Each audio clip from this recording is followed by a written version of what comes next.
Hey folks, it's Marvin Cash, the host of the Articulate Fly, and we're back with another Ruch Report with the man himself, Brendan Ruch. Brendan, how are you?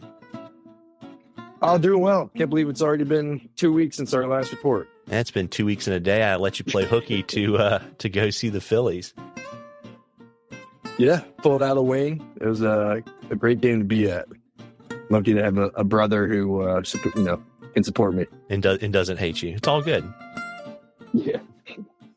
So, it's interesting. I was looking at your weather before we started recording, and, you guys being a little bit north of me, seems like you're kind of a little bit more into that fall transition, a little bit wetter, a little bit cooler. What are you seeing on the water?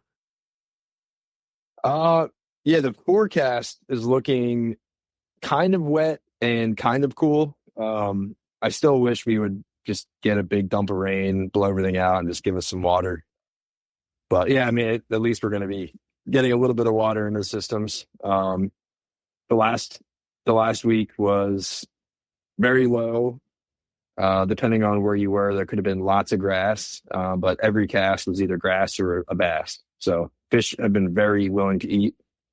Getting them on bait fish flies, fishing some dead drifted, weighted crayfish stuff, or even just like modified bugger stuff. But for those who are, willing to throw a spinning rod, like you have 100 fish days, letting something hit the bottom as long as it's under 3 inches long and green pumpkin. Yeah, there you go. Just bottom bouncing stuff, right? Yep. Yeah, my thumb is almost recovered from a couple of days ago. It was just a sleigh fest. Yeah, it's good to have those every now and again. And so, in terms of, particularly when you're fishing at various places in the water column and you've got crap in the water, which happens, with Dustin, who's out in Wyoming on the North Platte, what are some tips for folks that want to kind of, fish in the grass and not lose their minds? Well, if you're going to be fishing, bringing the fly back to the boat, you're going to get grass way too often, and you're most likely going to lose your mind. So one of the big reasons why we were bottom bouncing, some clients come out and they just want to spin fish, and some clients are just open to it. So, fishing parallel to the boat, dead drifting, almost nymphing per se, with like a bottom bouncing bait, whether it's a Ned rig or a tube or some other soft plastic, you're not going to pick up grass nearly as often as bringing something back to the boat. That makes sense. So that lure is just getting down and then bouncing in a line. And then when you reel it in, you're going to get grass every time, just at the end of your retrieve. So you pick that grass off, cast it back out. But honestly, most of the time, before you're done your drift, you're going to catch a fish, whether it's 5 inches long or 19, Yeah, got it. And I guess, is with the water being low, are you able to, if you're, fishing the fly, to basically use a slap to get all the crap off of your fly? Or do you actually have to bring it all the way in and kind of clean it off to keep from scaring the bejesus out of the fish? I'm not a huge fan of flapping, mostly because the eelgrass just will usually come off with the first false cast if you stop it hard enough. Or if you're not capable of doing that, I'm more than happy to take it off the hook. But we've been dealing with a little bit of an algae bloom on one of the rivers, and that stuff's kind of like snotty hair. So that I've been, having to take off for people, or they're taking it off. But not a huge fan of the slap when you can see down 8 feet in the deepest hole on the float, and bass are spooking off the boat from 50 feet away.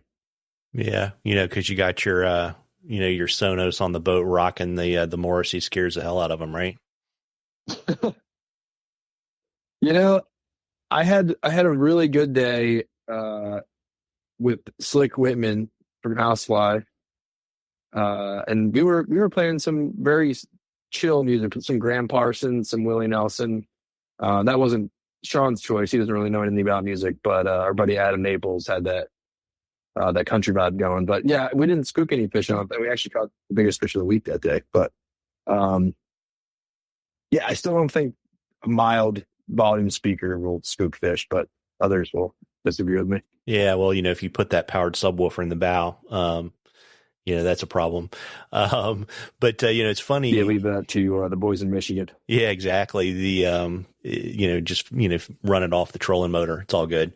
Yeah. It's funny. All of your fishing buddies, they have a hard time coming up with serious questions. I think I told you before we started recording, I probably had a dozen kind of silly, non-serious questions, and the one we landed on is from Corey Rubin, and he wanted to get your thoughts on your favorite post-day meal and your favorite on-boat snack.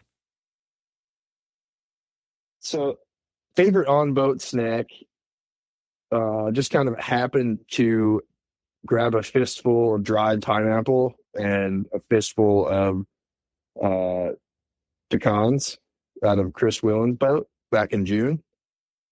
And they were kind of got mixed together in my left hand as he's motoring around. And I think that's my new favorite snack. So I've been mixing them together when I can justify spending like $20 on a boat snack. But the dried pineapple and pecans, that's my new favorite thing. Beef jerky is always good. I find it hard to swallow that pill also, as far as like paying for it. But my go-to thing is just trail mix. And post fishing meal. God, I don't know. Most of the time it's Chipotle, but I prefer steak for sure. There you go. And, it's kind of funny because I hear you talking about all this health food stuff. I see you like undercover wearing Birkenstocks and like some kind of like macrame poncho at the local health food store. Buying twigs and berries in bulk. Don't worry.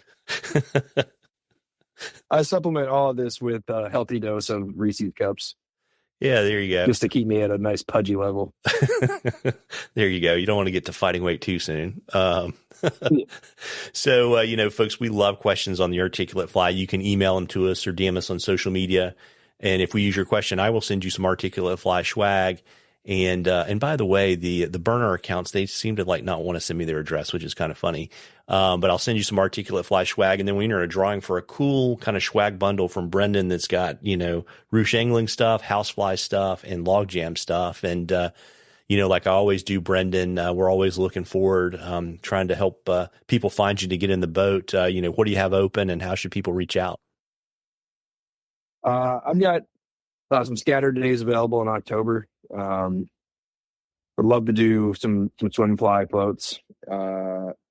Reach out on Instagram at Brendan Ruch, on Facebook at Brendan Ruch and Ruch Angling.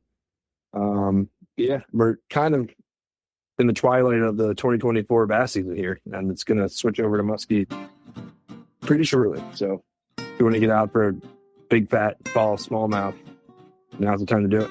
Yeah. Any parking lot tattoos, trash cleanups, anything like that you need to share with folks? No events on the horizon as far as I know. Well, there you go. Well, listen, folks, as I always say, you owe it to yourself to get out there and catch a few. Tight lines, everybody. Tight lines, Brendan. Take care, everybody. Thanks for having me, Marvin. You bet.